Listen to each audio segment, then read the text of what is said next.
They definitely want to focus that one down. You can see 3 members strong. They pulled Animosity from the bot lane to come mid here, but the wave clear and the range from Oni Akuma is really starting to stack up as this game goes further and further. That range is also going to be another big factor as we get further and further into the game. Same time, we're watching the likes of Ottawa Garnet. They still have that healthy lead from before, and if they find the main points of power, if they find Hinitako and some, maybe they get the kill. However, if they're aggressive on, there is a difference. A nice draw in brings Sprinkler White Snow into a much closer factor. But Gumby on the wings is trying to get some damage down, and a very nice hawk shot means there will be no flank here today. However, the NAA RAM is starting to kick up here, as this is IWU hoping to get this tower as much as possible. Tali knocked back in for the rest of the team. Outside of that, though, it's not much more. White Snow getting burned down right now, thanks to that Leandri's of Tali. But the Baron buff has officially been expired here. No more Baron-empowered minions to be had from Illinois Wesleyan. So, Ottawa Garnet, they have successfully deterred that threat. But now the poke coming out from Handy Taco, the poke coming out from Fable and Tally as well, is starting to chunk out some of these health bars. And I think they're going to just try and look for an engage potentially under the tower. I mean, they have a lot of tanky members. Yeah, they're just going for it.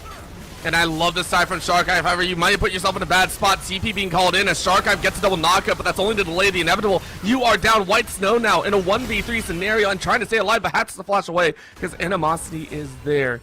Honestly, mitigating a lot of what could have gone down, so IW only lose their jungler. However, Baron and Dragon not on the table, so you, Ottawa, kind of stuck in the middle here. So it does kind of force Illinois Wesleyan to go back, right? Make sure that you can play defense until Sharkive respawns. And you can see the wave in top lane is also pushing into the tier 2 tower, and Handy Taco forced to actually, go for a bit of evasive maneuvers as Kyler's going to take that red buff away and jump over, dodge the Enchanted Crystal Arrow while he's at it. Wait, Kyler didn't get the red buff there. Oh, what? Nope, Kyler did not get the red buff. Handy Taco did. So, yeah, they're rocking without a red buff right now. Huh. Well, I was wondering what you were saying because I saw Handy Taco had the red ring around him. I was like, that's red buff. Smite diff, Kyler. If you can't smite the red buff away from an 80 carry, then I am going to be very worried when this next dragon fight comes don't call him out like that. Why are you gonna do that? I'm a jungler. I gotta call out the smite fights, and when it happens, you have to say something. But no, in all seriousness, it is going to be a dragon spawning in about 45 seconds here. Both teams making their way down toward the bot side. And the big thing we need to keep our eyes on is this mid wave, right? Being able to push that out, being able to make it so that you can get some of that deeper vision in the opposing team's jungle. You're going to have to play around these waves in the mid lane. And it looks like Ottawa Garnet, they were the first ones to the punch, and they have taken a resounding amount of control of this river. I think they can control that as much as well. You can see actually Animosity running Gumby in circles here, and I think that's the appropriate response. You go ahead, hang on to that side. Now you can punch in that mid tower, which quite honestly, they tried to fight this entire time, and this time it's going to be a solo out there for Divide, though. Going to slow them down. IW trying to fight this out. Gumby into the back line, though, as the Darling Shadow catches multiple, and it looks like they've done it. Gumby has been allowed to fight. Handy Taco will be next on the chopping block, but can anyone kill them? They're still alive, and they're trying to shred, and they have done it. You, Ottawa Garnet, look like they have found the carries, and because of that, IWU scatter. The handle of the sword is gone, or the blade, I should say. The handle discarded. You, Ottawa Garnet, get Baron for their troubles. Yup, a big win here from Ottawa Garnet, but Animosity in particular went on to the ultimate for Gumby Power, tried to get that Akali, but that Akali had everything up, so Animosity wasn't able to find that, and he might not even be able to find a kill here as he's being chunked down by Sprinkler. Oh. The blades are just too strong right now, and we are seeing that value. Animosity went for pretty much that full AP build, which is standard, do not get me wrong, but you're starting to see the other side of things. You, Ottawa Garnet, getting stronger and stronger by the minute, and as long as they can find the carries, we mentioned this, if Handy Taco and Tali can keep them at arm's length, IW win. However, these collapses from you, Ottawa, are starting to breathe life back into this game. The last 10 minutes have been all IWU. They've been able to find fights. They've been able to find kills. They've been able to find objectives. You, Ottawa, though, have found their mark. They're going to try and repeat the same process in the upcoming Dragon fight. And they have a Baron to try and, you know, put that pressure on this dragon fight like you were talking about, Orbital. You can see White Snow. He's making his way down to the bot lane, trying to maybe look for a flank angle in case anyone from IWU tries anything funny. And they're not even going to try to contest it here. They are just going to give it. They're saying, we know we can't fight. The Baron buff has made it so that the priority just causes us to not be able to walk into that side of the map. So smart play there from IWU, but now it puts them on a timer as Ottawa Garnet are on soul points. So a lot of pressure being put onto Wesleyan now to try and respond, try and look for a fight. And that might cause them to panic, might cause them to look for bad fights. But at this point, you're getting a little desperate. I think desperation is necessary. At the same time, you have a very good kite composition, so Quacks, if you're looking at IW, what would you want them to do here? What would you want them to make a move next, as we do see this kind of 1-3-1 situation? I mean, it all falls on Animosity, right? He needs to be able to ult someone and keep them in the middle of the team that's defending the ulted target when he kills them, so that that passive can deal as much damage as possible. Animosity, he's so incredibly tanky, right? He has 3 items. He has a lot of damage. We've seen it before. If Animosity can do that AoE damage from the passive, I really do think that IWU have a bigger chance of winning. I can understand that. Not only that, being able to kind of keep everyone in that same zone. The slow with the Rileys is strong. However, the overwhelming strength of this Baron is going to knock down 1 tower. Second one on the top side fell thanks to Gumby's strength. And of course, White Snow is going to do the same. This 1-3-1 for the next 45 seconds is getting a lot of steam here in IWU. They're just trying to weather the storm. Honestly, for them, if they can maintain only losing an inhibitor tower at the end of the day, I think they're going to call that one a win. Animosity, unfortunately, getting stuck in this situation. 50% health? No, not awful, to say the least. This is where it's going to get tricky, though. Kyler, Oni, Akuma, and Sprinkler firing away from this Baron. Honestly, this bleed is feeling a little bit redundant at the end of the day. IWU just kind of giving away over the minute-and-a-half long siege. It feels so difficult to walk up to this comp, right? Because the chain CC just from the Cassante and the Jarvan alone can burst down any member of IWU. Oh. They're going for a fight. Kyler has been ulted. And that was a really good one as well. Animosity grabbing that jungler, wasn't able to do the Flag and Dragon. Now you talked about the AoE value. It's coming to fruition, but Gumby is able to slice right through, and this might be the kill. The perfect execution does work. That's going to be the Emperor's Divide to keep everyone away. And remember, the range on the side of you, Ottawa, is low, but guess who's still alive? Handing Taco free, firing away. Re-engage coming up from Sprinkler, and they're going to try and fight it out. Flash short from Gumby. Gumby is looking for the executions. It looks like they have Oni Akuma firing away. The Shadows can do no wrong. Shark Eye, though, back on the rift, dives deep. The Predator has found its prey. Yes, you might have lost your inhibitor, but you will get the ace at the end of the day. Sprinkler gonna try and run for the hills, and honestly might do a lot of work here. Level 16 versus level 16, but there is no execution at the end. A final bite is there, but the shields are just too strong, and Shark Eye is taken so low. It is gonna be the final shutdown, though. Shark Eye gets ace, but the damage to the IWU base is monumental, to be said.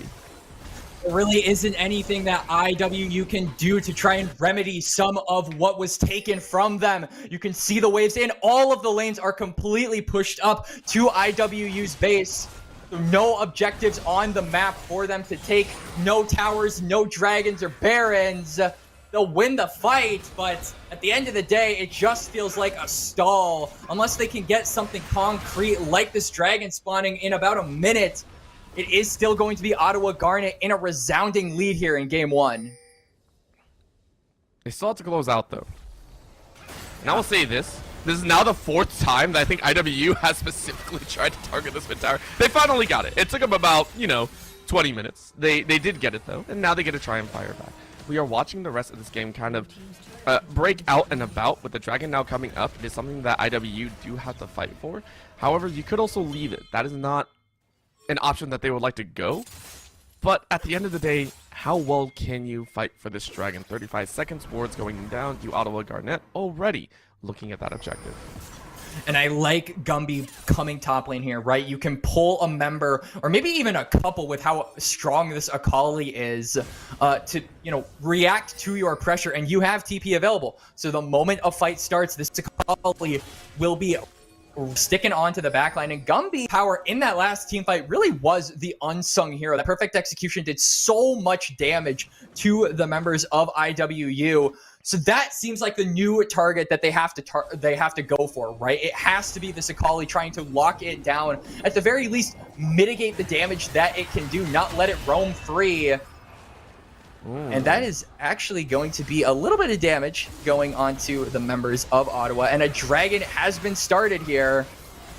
And it's going to look for a steal. Kyler's just going to look for it because it's a 4v4 right now. The snipe is not going to come through, so it is taken away by Sharkhive, and now the resounding fight can happen. Take a look at the split, though. It is going to be Kyler inside of the realm of death, and that leaves White Snow to death. It is going to be the kills that you want. Now a TP coming in as the base is now going to be left undefended. And honestly, Kyler just trying to stay alive. You've drawn the TP, and you might lose the Nexus Tower for it, but quite honestly, I think IWU are, you know, saying, hey, maybe we did some work. However, take a look. The recalls are actually being stopped. Sharkhive finally able to make it through, and it will be Gumby to be denied here. At least one is allowed to recall. However, because of that chase, it's left Animosity alone, and the rest of IWU are gonna try and get revenge. Sprinkler getting shredded here right now, as Sandy Taco is able to do some work. Sharkhive on a rampage on the top side, denying Gumby that value. Sprinkler getting slowed by the Glacial Fissure, and with the Bork fully procced, I don't think the Cassante has anywhere to go. But you lost another inhibitor. Keep that one in mind. IWU sacrificed quite a bit to just put themselves on Soul Point. IWU, they get some kills under their belt, but honestly, credit to Sprinkler there for stalling out the fight for quite a long time. After the pick on to Gumby power, after they managed to get some kills under their belt, it could have very easily been IWU potentially looking for that Baron, looking for an objective after some of those picks came through. But they were kept in the bot side of the map for so long that now all of the members of Ottawa Garnet have respawned, but they're posturing around this Baron, potentially just looking to start it. But this is a dangerous game that they're playing. I mean, they're taking a while, but that might be enough to bait out a really rough engage. You, Ottawa Garnet, keep that one in mind. Animosity going to try and run interference, but you are squishy, and you are dangerously low. However, 3k on the Baron should be taken away, and it is going to be IW to carry Gumby on the backside. TP'd in, though. Tali in a little bit of trouble, but the Shuriken is not going to land, so the flip isn't going to work, and now you're caught. You are just dead. Another TP coming in here as Sprinkler wants to help out, but you lost one of your main kill threats, and because of that, it's you, Ottawa, that has to scatter. Now, how long can they keep members here? Keep that in mind. Top side pressuring in. The inhibitor is still down, and now the fight's going to break out. White Snow trying to keep him there. Kyler doing the same, but Oni Akuma free firing from the back line, but you can't do much as Animosity takes one. It'll be Tali to take the second, and it looks like death blooms up and above. We are getting close to the end of this game, and only danger awaits those at the end. My big question is, of course, who is actually going to come out in the lead, as it's you, Ottawa Garnet, to lose 4, and it's only Oni Akuma to stay alive. Never mind, I lied. Dies to Sharkhive. Yup, Sharkhive manages to get the last kill, and Baron has been acquired by IWU. They win out on the fight, and that came off of the back of them just being able to pick the Akali off, pick it off with any assistance from their teammates, rather. And now it's 3 members in the main. Gumby power just now respawning. This game has been all over the place, but IWU, after such a rough early game, down 6 kills, they are the ones that are in a commanding lead. They have the gold lead, they have the Baron buff, and they are looking to end. I mean, they're going to give it their best shot. Gummy power, though, trying to hold out as much as possible. Tali jumping forward to try and get some extra kills, but they're under the tower, and guess what? I don't think they're able to be stopped. A very nice Tali keeps them safe, and Kyler is going to get the triple knock, a quadruple, if you will. However, Sprinkler can do not much more. Dawning Shadow, or Dawning Light, does barely any damage as it's just trying to stop them for the fight, but it is going to be the likes of IWU to get the Nexus Tower. Can they get one more? No, they can't. It is Sprinkler to deny them access to White Snow. Thanks to a little bit of help from that tether, is going to bring them even closer. Slice and dice them in the back line. You, Ottawa Garnet, is going to get those kills. They lost the entirety of their Nexus Towers in mid lane safety. And it looks like IW have done enough work. Yes, you Ottawa Garnet have taken the ace, but man, their base is in shambles now. Yup, 30-second death timers, 40-second death timers across the entirety of Illinois Wesleyan. And Ottawa Garnet, they are just running as fast as they can, beelining it to the other side of the map. And I don't think there's going to be anything Illinois Wesleyan can do after a valiant effort, after such a nail-biter of a game one. It is going to end in what is most likely going to be an Ottawa Garnet win, but they don't have a wave. They're just going to tank up the turret. The members are respawning soon. It might not be soon enough. That's going to be 4 alive. They tried to end it there, but you Ottawa Garnet wiping the sweat from their brow as they get a game that most likely they feel they shouldn't have won. Yeah, Ottawa Garnet, they get the win. That was a nail-biter and a half orbital. It was going either team's way. And if this is an indication for the series to come, then I personally cannot wait for games 2 and 3. But massive shout-out to Gumby there. Had a really good performance on the Akali. I felt was the unsung hero of that game and made a lot of those wins possible. So I'm thinking that it's going to be Illinois Wesleyan, wanting to pay a little bit more respect to that mid lane, try and ban out that Akali, try and target that player's champion pool a little bit more. And yeah, overall, I think it's going to be adaptations from both teams. I don't think either team was really happy about that win with how close it was. And they're just going to try and turn up the gas in game number 2. All right, well, there you go. Some thoughts moving in because this is going to get spicy. Remember, this is a best-of-3 series. One more game for the side of you, Ottawa Garnet. If they take it, they move on into the semifinals and face off against one of the other big teams there in the Champions Nationals division here with the NECC. So please don't go anywhere. We'll be right back.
And we are back and ready to go because my gosh, that game was a little bit of a scary moment for both sides. Actually, we came down to a nail biter of a fight at their base. You Ottawa Garnet, though, were still able to pull out the victory, and it's something that we have to sit there and go, my gosh, should that have happened? And I gotta ask you, what went right and what went wrong that game for you Ottawa Garnet, Quex?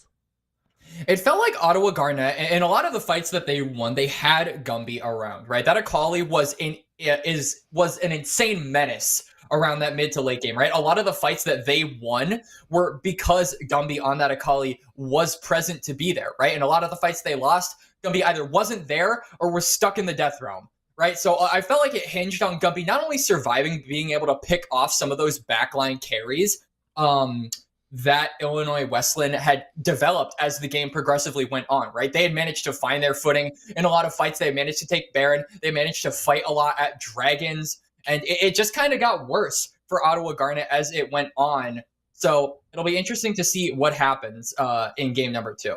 Yeah, I'm excited to see as well because this is going to be a bit spicy, I think, because if you take a look at IWU, not only was there a problem earlier on, but there was, not only that, it was Kyler's over-aggression, it felt like. Kyler had such an immense influence on this early game that it did feel like IWU couldn't get off to the lead that they wanted. At the same time, around that mid-game, you mentioned Gumby wasn't really around. There were a couple differences there. Maybe if Gumby entered in earlier, the game would have turned out very differently.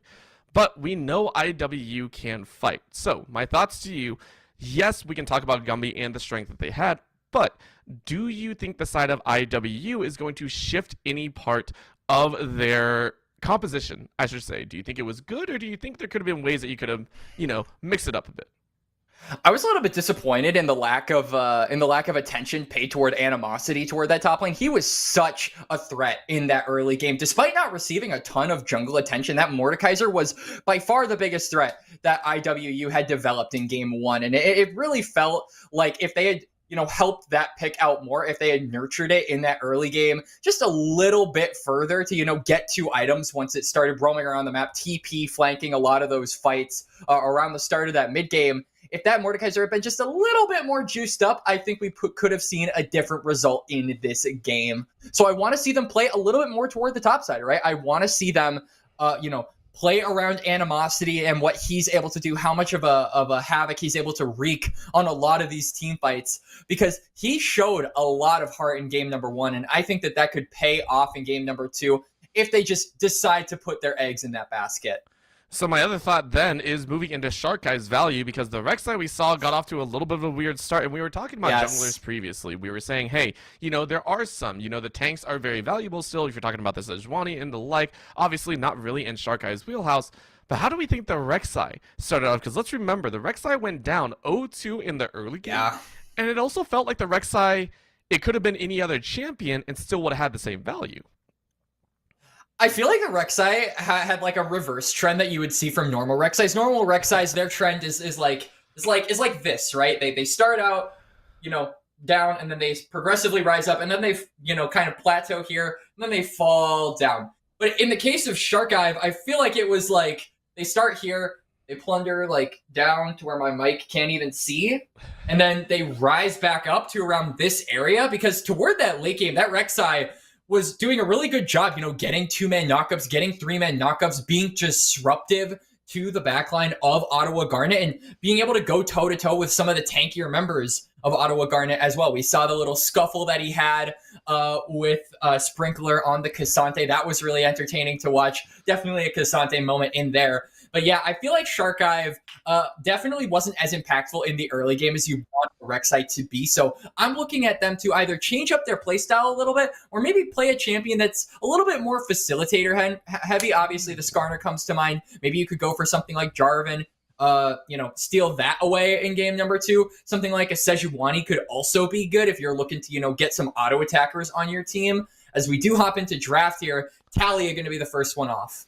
Yeah, and keep in mind, this is the same sides as previous game as well. These are the exact same sides. IWU still looking to do the same. And Talia was second ban coming out here for you, Ottawa. Previously, it was the Skarner that was first, as you mentioned. Still gotta have that Rengar. Still can't give that one over to White Snow. You just don't want to deal with that one, which is understandable.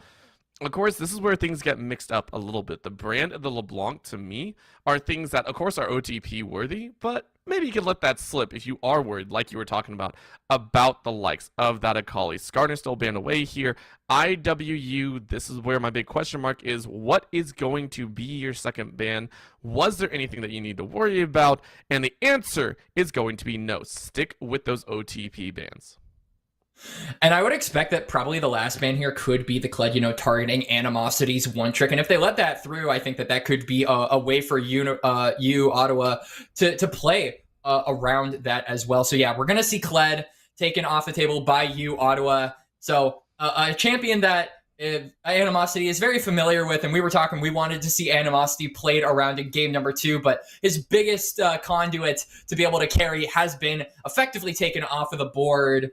And yeah, a Senna ban to close us out of the first phase. And now, what is the thing that you are going to pick here first if you are Ottawa? I would imagine maybe just wanting to pick up an AD carry or support or a jungler. Yup, we have the Rek'Sai picked up here. A flex pick, tried and true. I like this from Ottawa Garnet. At the same time, we're not sure if we really want that same, the same gameplay to come out here because we noticed that Shark. Excuse me, that Shark I've had a little bit of a rough time. This is going to be a swap up though. That is going to be a Volibear to come out here. Can be flexed between top and jungle depending on where you want to send it. I would assume, and I'm going to assume a little bit, that this might be in direct answer to that Rek'Sai, but we'll see how it plays out, of course. I don't know off the top of my head. This is the one that I actually expected to come out on the blue side. Varus tends to be that blind pickable ADC. You go ahead, send it in, you go it on the blue side, and you're more than okay with the current matchup. Of course, it is picked up on red this time, so you, Ottawa, they can choose to answer or mix it up, and it is going to be the Zeri, one of the nice ones to kind of dodge away, have that slipperiness about. And I think that Braum could be a really good pairing. Obviously, Zeri has a lot of auto attacks. You being able to get that Q auto in and proc 2 of the passives from Braum, two marks from the passive. But I mean, Nautilus is always a good response as well, right? This is an engage comp through and through. You have the Rek'Sai, you have the Zeri, you have the Nautilus. So I'm looking as we, start to pivot around those bans here from IWU to ban away a lot of those big engage top laners to just try and alleviate some of that as well. And we'll see just what their plan is, as it is going to be the Rel as the final pickup here by IWU. Go ahead and grab that one, and it still leaves open the idea that you can ban out that brand. You still can take that one away and not deal with it. On the flip, for you, Ottawa, you are going to be focused into most likely that jungle mid area. The counter pick being sent could be going over towards that top side. Still for IWU, I know I mentioned that, that Volibear may be in the jungle, of course. Could be in the top side, so just banning out either way. The Vi would synergize very well with the Varus and the Rel. Just going ahead, following up. And I always talk about it. If you have Engage, you want 2 at least supports behind it that you can follow up, extra Engage tools. And you're banning away the anti-Engage, right? The Zyra is one that is well seen as the denial tool to anyone trying to go in. For sure. And as we move on to the last ban here, it is going to be the NECC. IWU are going to be the first ones picking up a champion. And now I would imagine they're probably going to go for something in the mid lane here. I think NECC was a really smart ban. I think you could easily pick up the Talia, right? You could get that one under Tally's belt.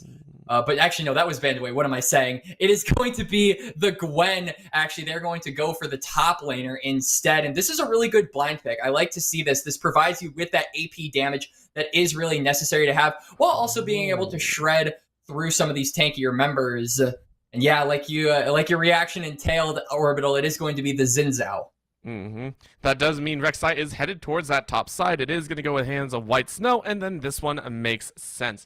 You mentioned that Gumby had a really strong time. The difference being, though, there is no blind pick scenario in the mid lane. Tali will have a counter pick option, and remember, you can go ahead and try and throw down maybe a little bit more safety. The Azir did not have perfect coordination there, and honestly, I kind of like this a little bit more. You get to auto attack trade a bit more. You get to keep your range while outputting sustained damage. Of course, I haven't seen Akshan in quite some time, so that's going to be the big mix-up there. I think Akshan is honestly not the best pickup you could go for here. Honestly, if you want a marksman AD carry, I feel like the option of Lucian might be a good one as well. Akshan definitely, has those escape tools, the ability to get away from danger, something that you very much need against a champion like Akali. But Akshan's damage curve has not been as high as it was in, say, something like Season 13, right? Where, he gets those 2 to 3 items and he gets to one backline. He is an incredibly versatile champion. I feel like Akshan, with the changes that Season 14 brought, has lost a lot of his power. So I'm really curious to see how Tally is going to pilot this pick, because it's fallen off, I think, in terms of priority, especially in competitive play. Well, considering you're into your final leg here, you gotta make it work. You gotta make sure that you get a dub on the table. This is the hope that you've laid down. And remember, we talked about sometimes showing all the cards in your hand, showing that playbook off here in the series. Sometimes you gotta pull it out here and say, hey, we're laying it all on the line. We are gonna see that Akshan text, see if it goes well. And if not, you, Ottawa, are gonna rise to the challenge and move on to the semifinals, because they are 1-0 here in the series. So let's go ahead and get into game number 2. Same sides, different champions, possibly a different outcome. Full 5 stack though for IWU down on the bot side. And, while we have a little bit of time to talk about runes and summoner spells, Tally with the press the attack plus the ignite. So this Akshan looking to go aggressive early, looking to be the focal point that IWU wants to play around. And I feel like they've drafted accordingly to be able to play around mid lane. You have a champion like Volibear who doesn't really care about CS early, right? Can drop a lot of camps early on if it means being able to impact those lanes, with how fast this bear can run. So I think this is definitely a good choice for Tally if he's looking to go aggressive, because the scaling curve for Akshan is definitely falling off. He can definitely snowball under the right circumstances. Because we need to see if those circumstances will be appropriate here in this game. Remember how the early game did not really go their way? Sharkive had attempted to gank mid, and it didn't really work in their favor. So Tally might have to manufacture a lead on their own, and that's what we're really going to be watching for. A ward going down in this Raptor side to try and keep track of where Kyler goes this time. Remember, the Ignite being of value for Tally this time around, it means that you won't have that lane control, but the lane pressure is where it's really going to be. You're not going to be able to keep track of having that TP to match against Gumby. Instead, you're just looking for all-out damage, and this is what you're hoping for. The auto-attack trading pattern before level 3 against Gumby is yielding some results. Yeah, I mean, Tally is dealing a lot of damage to Gumby early on in this game, and he's just taking advantage of the range difference, right? Akali is a melee champion, so as a result, as is the way with Summoner's Rift nature almost, it's almost like natural selection, but in Summoner's Rift terms, range champions are going to bully out the melee champions. So I like that Tally is utilizing his range, utilizing his poke and the PTA to really put some pressure on this Akali, make it dangerous for them to walk up to some of this CS. The other side of the map, though, we're having a little bit of a difference. Animosity and White Snow duking it out here, and considering that White Snow went for that Rek'Sai, I want to say Shadowban is the best way I like to put it. It's a very interesting factor. This is going to be one that Animosity is going to take quite low, as they are extremely low on the top side right now. I'm just watching the HP bars because I'm curious exactly what's going on. They're just deciding to duel. Keep in mind, there's no flash on Animosity's side, so there's no surprises there. And that's why White Snow is playing a little bit further back, going ahead getting that healing up. Potions are already expanded, so I love the fact that we're already seeing that kind of dance of death between everyone as the Ignite goes down here in the mid lane. And a follow-up behind, as that's going to be one more auto attack, and Tally wins it out in the 1v1. Yep, Tally utilizing the Ignite, utilizing the PTA, and he's the one to get first blood. That is exactly what IWU were hoping for, and they're looking for more. Bot side, easy pickup. Camps are done. Sharkive joining in on the bot lane, and this feels a lot more like what IWU were hoping for in game number 1. Yeah, Sharkive manages to get his gank down on the bot lane, but Kyler gonna get the crab back. A little bit of a mental edge for the junglers, I must say so myself. As a jungler, getting the crab, doesn't matter if your bot lane just died. It doesn't matter if that kill went over to the 80 carry, because you got the crab. And in all honesty, I think most critics would say you won that trade. You are, you're getting a little bit better. And granted, we know that Kyler was very influential in game number 1, was pretty much the sole reason why it felt like you, Ottawa Garnet, were drastically elite, because you were 8-1-10 at one point of the 13, or what was it, like the the 20 kills that they had at one point. Yep. It was a massive number for them. It was very, very impressive. Of course, right now, though, Tali getting ganked here in the mid lane. This is how U Ottawa are going to try and find some value back. Heavy roam up from this U Ottawa squad. And IWU are going to have to watch for it, as we do have an unfortunate disconnect. Sprinkler, I think, needs to check the hamster in his PC. Yeah, Sprinkler is going to disconnect, and so that's going to put us on a pause. But so far, a really good opening from IWU. It certainly feels like the turns have tabled in game 2, where IWU are the ones that are laying down the pressure in the early game. And you can see Ottawa Garnet with that roam up to mid. They're trying to make something happen, but it just feels like already they're being constricted around the map. I mean, you have priority in that top lane as well. So if the Xin decides to go up, try to maybe fight the crab, then that is going to be an easy collapse for IWU to catch out Kyler potentially. But, you know, we'll have to wait and see what happens, as we are unfortunately on a pause. And I want to say one kill really doesn't determine the whole output of the game. That is something that we don't want to kind of lay down, because these are also champions that we've seen pop off. Gumby, remember, did not have an extensive lead early on. I think that early first blood actually went Kyler's way. So if anything, Gumby was actually sitting on like an 0-0-1 side for quite some time. It was really when you funneled out the rest of the kills and you got assistance from the other side that we saw that mid to late game rise in prominence. I'm almost curious if a quieter early game that you don't have that extensive lead over the likes of the Akshan, I want to see if Gumby actually joins up with the rest of the team. We had mentioned it before. Once Gumby actually got into the fights, it became much more U Ottawa favored. And in these scenarios, do you expect Gumby to actually group with the rest of the team, or do you think we are going to see that split push style of Akali like we saw in game 1? I feel like Gumby can play the same style that he did in game 1, because I think the main thing deterring that Akali in the first game was the amount of CC and the amount of disengage that was drafted by IWU. There were so many abilities where the Akali was just forced to not really be, you know, safe all the time, right? You had the Emperor's Divide, you had the knockup from Rek'Sai, all of these tools to be able to save your backline from Akali.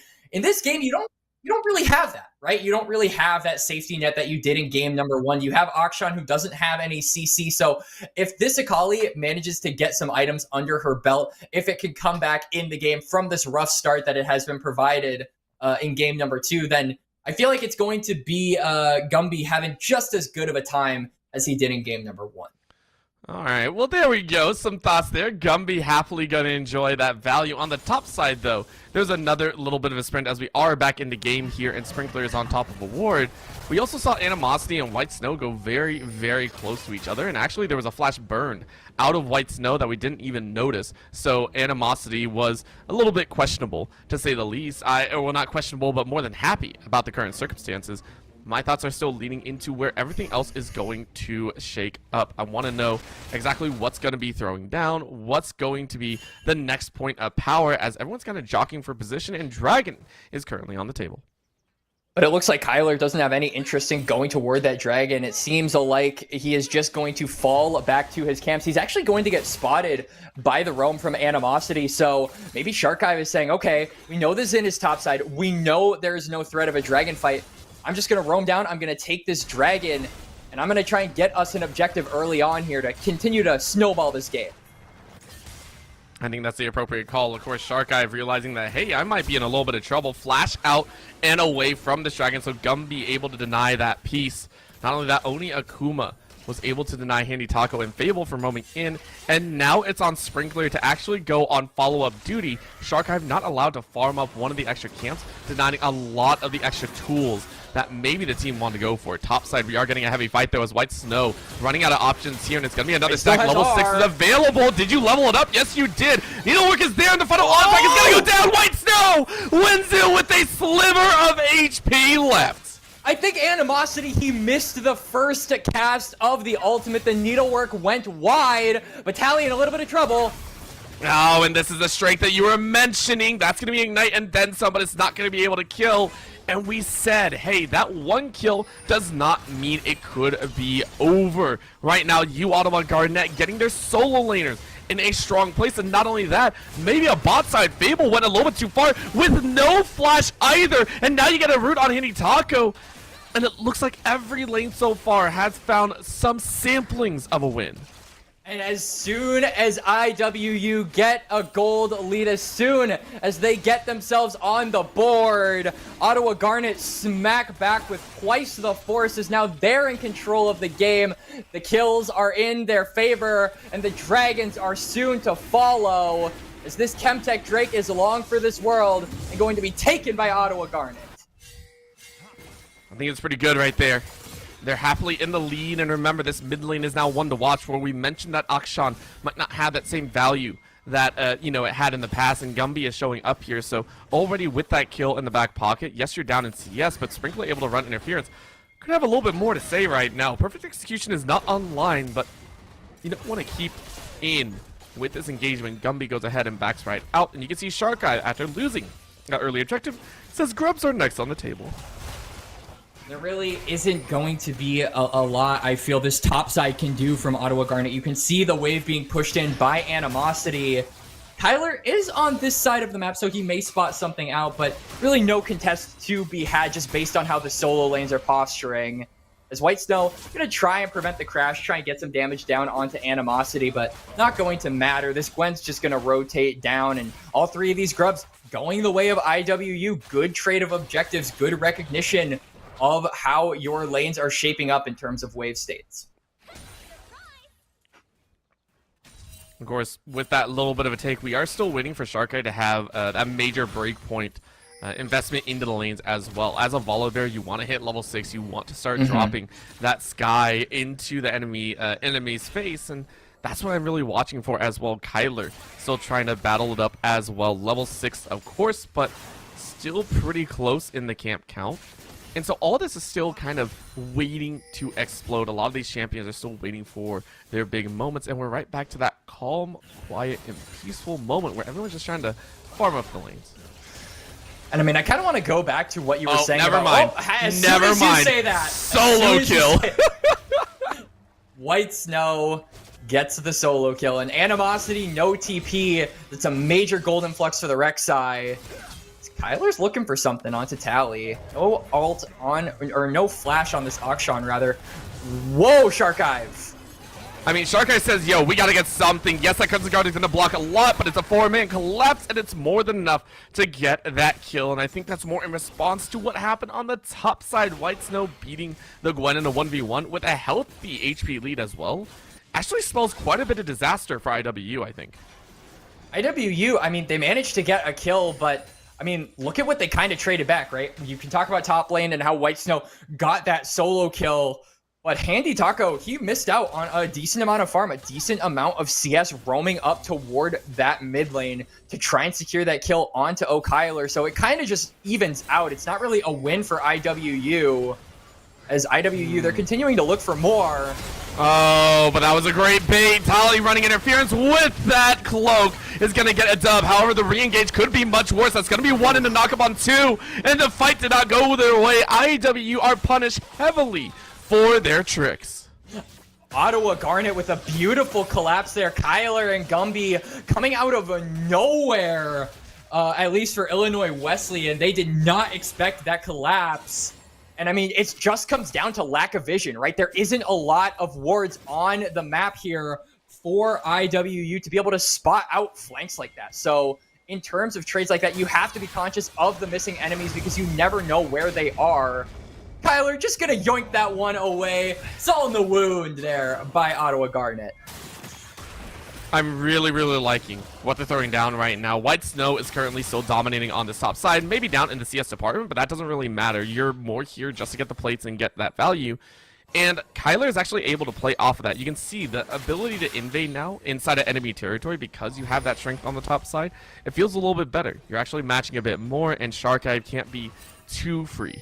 In that same vein, mid lane, Gumby's starting to get a little bit more present as well. Yes, we are seeing Tali with a 3-1 lead, but that's only one kill and a bit of CS. You can still do pretty well off of it. These little changes are going to make things vastly different. That's a dive and a half. The Shroud won't save you. We're seeing why White Snow is getting these solo kills. White Snow with a mechanical outplay. And speaking of outplays, Handy Taco, I don't think there's any outplay you can do to turn this dive around, but hang on, he gets a kill. And it's a nice one. However, the difference here is Oni is still alive to claim most of the wave. But considering how the dive went, I think you'll call that a win. IW, though, faltering on a lot of these engagements. Remember, a lot of these kills are coming from reactionary plays. They're not proactive kills, except for one on Kyler in the mid lane. But there is plenty of time now for IWU to be proactive, like you're saying, Orbital. The grubs are respawning. You can see Shark Eye has made his way to the top side, is going to try and collect all 6. But the dragon is also up and available, so a lot of options for both teams to be able to accelerate the pace of the game in their favor. I'm watching here. That's 4. And I think that's more than enough to have, so Shark Eye might ult their way out to safety if they need to. And you don't want to burn that flash, so of course, yeah, it's going to go down still, though. You have the Void Mites to work with. You're going to have pretty nice pushing power. I think the Kevins are going to be more than happy to go back to their home. Kyler picking up the pieces there in the jungle. That is a pretty big engage tool lost by IWU. So now I think that Ottawa Garnet, they have the choice to just rotate down toward that dragon, try to fight that with that Stormbringer no longer available. Sprinkler, I don't think you wanted that to hit, in all honesty. That could have been very bad for you, my friend. I think you're just trying to scare him because you didn't want them to be able to recall. And I think this is going to be the big challenge right now. It's a full TP advantage coming in for you, Ottawa Garnet. And they're going to run this gauntlet more than with ease. It's a cakewalk for them to clean up that fight 4-0. No tanks, no Stormbringer, no hope for that win to go in favor of IWU. And Ottawa Garnet, they clean house and they take the dragon along with it. And this is looking reminiscent of game number 1 at this point. IWU, they had a gold lead to work with for the first few minutes of the game. But ever since then, Ottawa Garnet, they have been back with a vengeance, making play after play, getting pick after pick. And I don't think that's going to stop anytime soon. Remember, White Snow and Animosity. These two were trying to duke it out. Animosity tried to get a little bit of value on the top side, but with that TP now, White Snow can do just about anything that they want to. And with this value as well, this is the first extended lead we've seen of this game. You, Ottawa Garnet, earlier was actually down about 500 gold, even though they're up 2 kills. Now with these extra kills in the back pocket, they are firmly in control. 3k in their own value, even with plates dropping. We have all the time in the world. This is actually where I want to see them accelerate the pace of the game. They had this type of lead in game number 1, but it faltered. They allowed IW to actually start grouping up. So I want to see you, Ottawa, actually start grouping up, starting to realize that they are in the lead. And I feel like you, Ottawa, have a bit more of an easier time in this game, right? Because you have a lot of early game threats on the side of IW. You have the Volley Bear, who's much more impactful as a carry early on. You have the Akshan, who's reliant on that snowball. And with these carries falling off as the minutes go by, I feel like Ottawa Esports, their control, their stranglehold over this game is going to tighten minute by minute, and you can see they are just looking for the turret. They're gonna go for the kills too.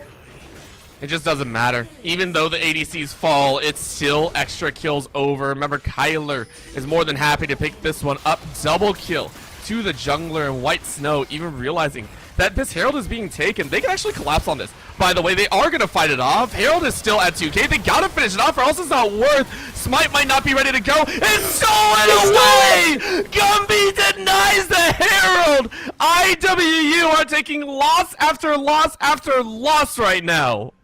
Ottawa Garnet steal the Herald away. They get the kill. Sharkive.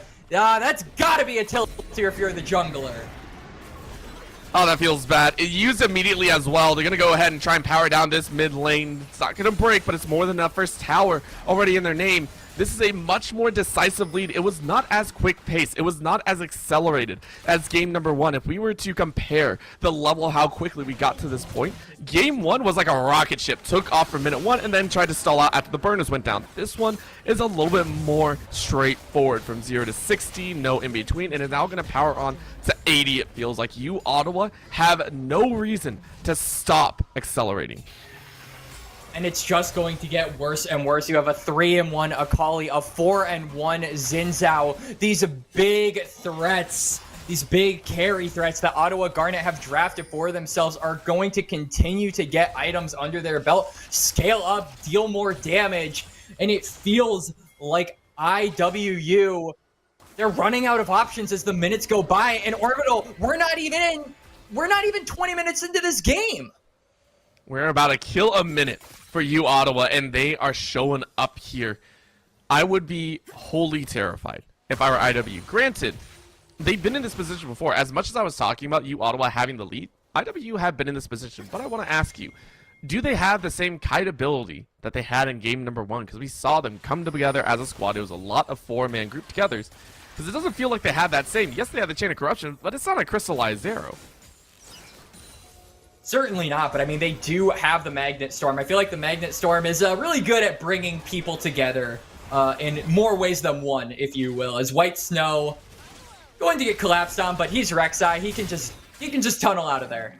He's fine. He's chilling. He's still on the top side. That's the best part. White Snow has not really left that top lane after that TP to the bottom lane. And I mean, with the dragon coming up as well, you might as well stick around. You can see the entirety of this U Ottawa squad clearing out the jungle. Granted, they didn't sweep for the wards. I don't think Sprinkler had it up in time, so you go ahead and just kind of play it what it is.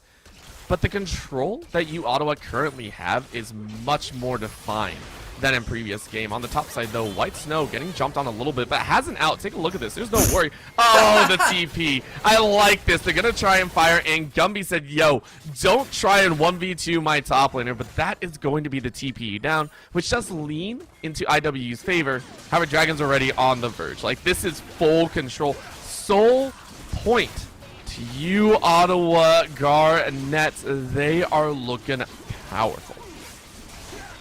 Sure, you Ottawa Garnet getting objective after objective, just snowballing this game further. They are now at about a 5k gold lead here in game number 2. But back to that top play, I don't even think Gumby needed to TP, in all honesty. He would have been perfectly fine without that teleport.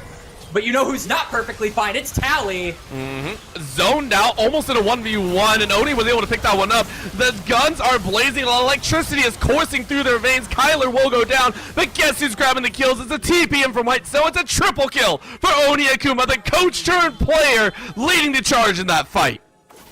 Yup, a big win once again here for Ottawa Garnet. But sadly, they're not going to be able to take the Baron. And it's not because they don't have enough members. It's not because they're not strong enough. No, it's because the Baron hasn't even spawned yet, Orbital. They cannot physically take it yet. It's not ready to be taken.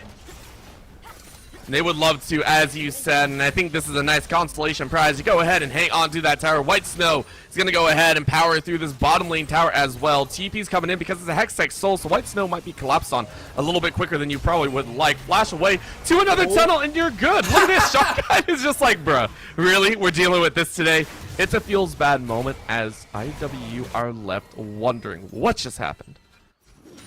IWU, they're very confused. They were saying, okay, well, he's by. I wonder if Rek'Sai can throw up, like, you know, any, like, signs, like a peace sign while he's, you know, diving around the tunnel, because that's what I imagine White Snow's character would do then and there, just saying, bye, see ya, with a couple of signs here and there with the hands. Oh, this is a catch, though. Fable getting jumped on here. A nice little slam, though, as Oni Akuma goes, yo, I'll pick that one up. A draw in with the Nautilus, one of the premier supports right now in the game. It makes short work of the opponent. IWU are consistently losing players at key points in the game. Kyler even calling for the Baron because the enemy jungler is down.